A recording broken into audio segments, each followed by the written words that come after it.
Perfect. Welcome back to another episode of BAWMCAST. I'm your host, Grant Morgan, and today we would like to give a warm welcome to our guest, Jesse Kyer. Jesse, can you tell us a bit about yourself? Sure. I'm an entrepreneur that lives in St. Louis, Missouri, father of three. And I have spent most of my adult life working either for a .com technology startup or being a business owner and owning various franchises all over the country. That's really excited. I've gone ahead and done a little research prior to our interview, and it has made me so much more excited to speak with you. Once again, thank you for your appearance on BAWMCAST. Yeah, thank you for having me. Given our insight on your tech beginnings throughout the .com era, ventures in the franchise world, honors and recognitions in the franchise industry, and current endeavors and vision for the future, I've gone ahead and crafted some questions in addition to those you've provided. With Sounds some good. you've provided, what have you discovered, and what valuable sources of knowledge and education have you used for your entrepreneurial journey? Yeah, so it's been an 18, almost 20-year journey for me going down this process.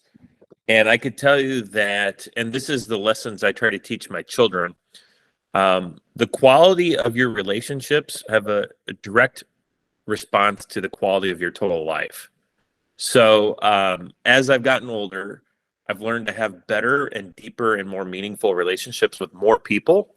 And that has made being an entrepreneur just absolutely amazing. And for so many reasons. One, I'm given opportunities to be investors in different concepts and brands because people trust me and have good relationships with me. I'm also able to have just the largest bench of quality, good friends that I can trust my kids with. I can go on vacations with. I can go to sporting events with. I could do all these different things with because I have learned how to invest correctly into a relationship. Yeah, I feel that's really important. Me and my partner, he's sadly not here right now, but we're both in high school. We're trying to get this started early, and the high school environment's a place of discourse and community, so there's a lot of individuals of different personalities, etc. So we really try to surround ourselves with people who are build us up and people who we can work with as well. And similar to a lot of the interviews we've done, a lot of people have said that the most important thing is to have a good team. Because if you don't have a good team, you don't really have anybody. Yeah, absolutely. Absolutely. Collaboration is always the best and fastest way. I heard this quote a couple weeks ago and it just kind of stuck in my mind. But if you want to do something fast, you got to do it by yourself. If you want to do something and go far with it, you got to do it with other people. Wow, that's a really good quote. Mm-hmm. So can you tell us a bit about your franchise journey? Yeah. So while I was working for the .com company, I realized that as much as I enjoyed it, and honestly, the three owners of the company, they really almost completely gave me carte blanche on what I wanted to do to be successful and grow the brand and the business. And I really cut my teeth on entrepreneurial ideas working with them. And I wanted to be an owner of what I was creating. And that just wasn't going to be an option at that company. And that's fine. I understood why. But nonetheless, this was my calling to be my own boss. So I went out and I was looking at buying a local pizzeria. I was living in the same town I went to college in. I've got a brother. I've only got one brother. He's a little bit younger than me. And we both went to the same college and we're business partners now. And as soon as he graduated college, we were going to buy a little local pizzeria. And I'm so glad we didn't, because one of the founders of the technology company I worked with took me aside and said, you shouldn't do that. If you want to get into the restaurant business, you should buy a franchise. And I was like, well, what's a franchise? And he's like, it's a situation where other people will be able to guide you and train you on how to run a business much better than if you would get in there and try to figure it out yourself. And I can tell you that one piece of advice is why I don't own just one pizzeria. I owned many pizzerias and other concepts because the way franchising is set up, if you're willing to learn, they're going to teach you everything, either from the franchisor or the fellow franchisees that are already successful in the same concept, doing the exact same thing. I've learned that successful people are always willing to serve others who are interested in learning. And that's no different in the franchise community. So you've got a lot of successful people. And when you call them up, as long as you're not taking, and then you're trying to give too, that kind of goes back to the relationship thing where you need to invest in it. And I always say this too to like employees. I said, relationships are like bank accounts. If you only come to it when you need to make a withdrawal, you've got a zero balance or you're overdrafted and it can't do anything for you. What's Yeah. important is that you're making daily deposits into that relationship account. So that way, when you do have a hard time or you got a big expense, you can pull all the money you need out of it because you've invested in that account. When when it wasn't raining and it was sunny, you were still putting money away into that account. So, franchising's like that. It's what you put into is what you get out. So you'll get so many people willing to give you advice and spend time with you as long as you're willing to do the same for them and share with them ideas and concepts and contribute. You have to be a giver. You can't be a taker. No, I totally agree. It truly does have to be a mutual relationship. Both sides have to be contributing. It can't just be one person trying to take everything. While someone is taking out of their time trying to help you, you have to be willing to accept and have the mindset that you can help them, and it just has to be mutual, like you said. And so you had also told us that you had a franchise owner for Sports Clips and Oxi Fresh Carpet Cleaning, Yep. and you had received Owner of the Year for these two. What do you Yes. attribute these honors to, and can you share some key strategies or initiatives that led to your success in these specific franchises? To get an award like that is a huge honor. It almost always comes from you basically being the brand bearer, okay, or the standard of the brand. And what that means is, you're treating your employees the way that the founder or the organization thinks employees should be treated, which is almost always like, considering them assets and not liabilities for sure. And then obviously not everyone could be owner of the year every year. So it's got to be someone that's doing something above and beyond what the network is doing. So typically that's either in like store development or store growth or customer count growth or just anything like that that sets you apart. So in my situations, I was having the largest grand openings for Sport Clips back to back to back. I had really dialed in on how to open these locations up. And with the Oxi Fresh, we just figured out how we could staff a lot of employees so we could actually clean a lot of carpet. And that's kind of the tough thing in both those industries is it's a 1-to-1 ratio, meaning you've got to have an employee for every customer. And in the food business, you're going to have one employee and they could feed 3 or 5 customers at the same time, the way that everything's set up and staged. So in these 1-to-1 ratio businesses, the more staff you have, the more money you can have or make in revenue because you're there to collect it because you have the ability to give the service that they're wanting. When you're short staffed or just not staffed as well as you could be, it really hampers your ability to grow your sales. So in both those concepts, we have figured out how do we recruit and retain the best and the most employees. I totally agree with that. That really relates back to what you said about the team. Everybody brings different skills and attributes to the table when you're forming a team, and it's really important to utilize all those attributes, because if you can't, you try to say, hey, like, I want you doing this, and maybe they might not be good at that. Of course they can learn that position, but it's really important to utilize everybody and their personalities, their characteristics and attributes into a team that is functioning, because one of the most important things I have heard is that if you don't have a functioning team, you don't have a team at all. And so it's really important. Yeah, absolutely. So what deeply motivates and drives your passions and interests specifically as an entrepreneur? Yeah, I ever since I was a little kid, I loved to build things. I mean, I would spend hours in front of MTV at the age of 7 and 8 and 9. That's back when they actually played music videos. And I'd play Legos by myself for hours, just building different buildings, different cars, different spaceships.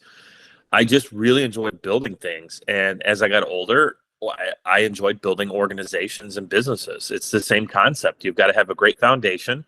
And you have to go back and you got to maintain that foundation too. You can't just build it and forget it. You got to go back and give it some TLC and make sure that the foundation is as strong as ever was so you can keep growing on top of it.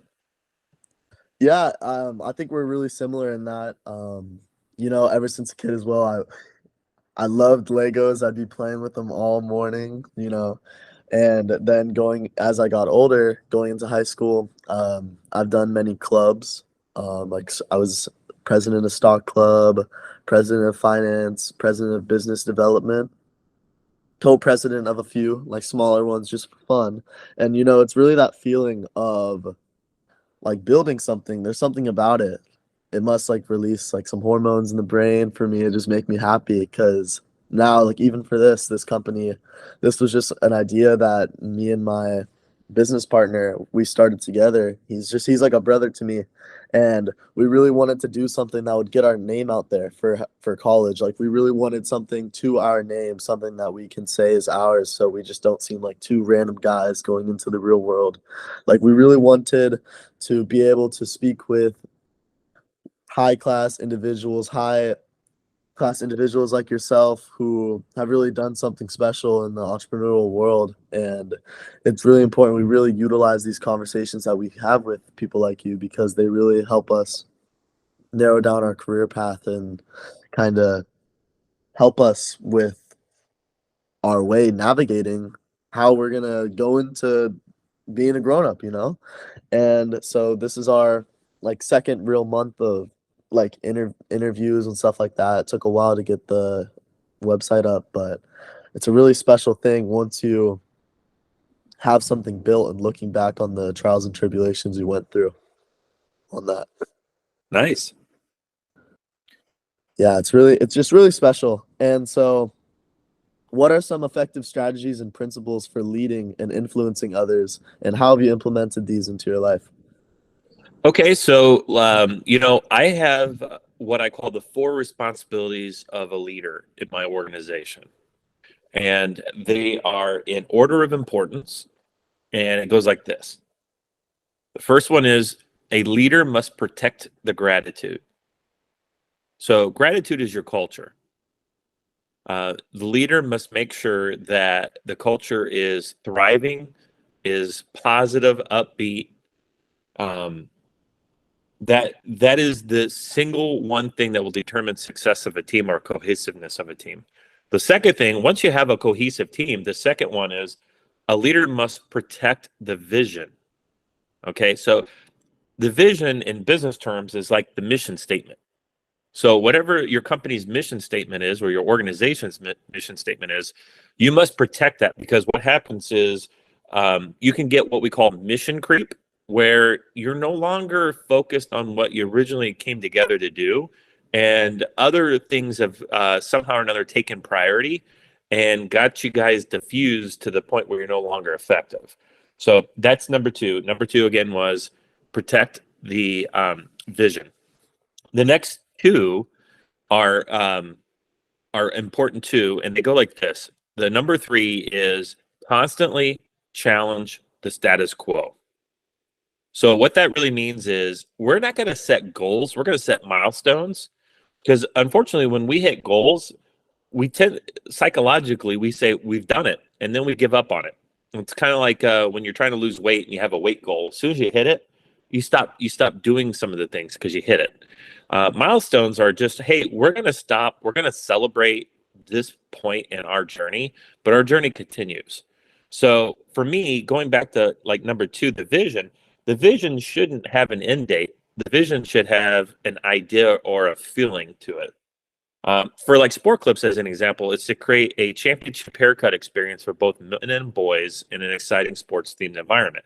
There's no numbers, there's no dates, there's no anything in that mission statement. It's a construct that we're going to be creating an excellent experience. And so excellent will mature and change as we get better at our job, right? So that's an example of that. Number 4 in my responsibilities of a leader is to constantly develop leaders around you. So when I have a store that has a manager doing those 4 things, amazing things come out of that store. When I've got a manager not doing all 4 of those, but they're doing 2 or 3 of them, they have moderate success, if any. So those 4 things are all crucial to have a really successful team and a company. Thank you. Yeah, very well said. And so I've seen that you've done really well with many different franchises, including like your pizza, the sports clips, just everything in general. Like it seems like you've done a really good job. And so, as the conference chair for the 2024 multi-unit franchise conference, what do you hope to achieve, and how do you plan to shape and inspire the next generation of franchise entrepreneurs, specifically Well, our directed audience? yeah. So, you know what? The conference is an amazing conference year after year. And so, as a chair, um, I don't really have any concerns about the quality of the content or the networking abilities. My goal is to get as many first time attendees to come to this so they can experience it. So, this is great for anyone that is interested in getting to franchising and having more than one location. When you have one location of something, you've basically, in my humble opinion, you bought yourself a job and you haven't given yourself a lot of freedom. You get a lot more freedom when you have multiple locations and you've learned to delegate some of your responsibilities and leadership to other people so they can run the business so you can have more freedom yourself. And Grant, I would say that I've got 3 books I totally would recommend to your listeners. And I'm going to give them to you in the order I would recommend reading them too. The first one is by 2 of them are from an author called Robert Kiyosaki, and he's famous for his Rich Dad, Poor Dad book. And that should be the first book anyone interested in being in business or an entrepreneur should read. It's a good book that will change your mindset about how money works. That book is Uh, great. I've read that book, and okay. that's definitely a great book to recommend. Okay. So then after you read that, then this book is a little hidden gem that no one knows about, but it's called Outwitting the Devil. And it's from the same author as Think and Grow Rich. But this book wasn't published until 2011.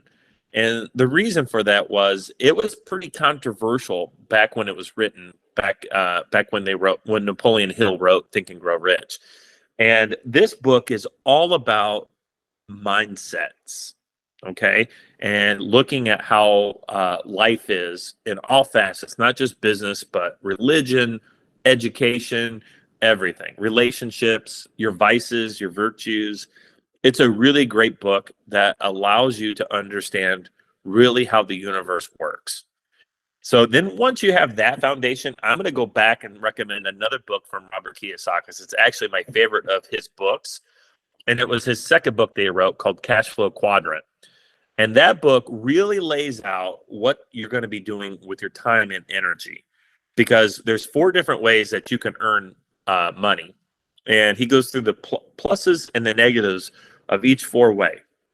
And hopefully you'll draw a conclusion that you're better off being on the right side of the quadrant than the left side of the quadrant.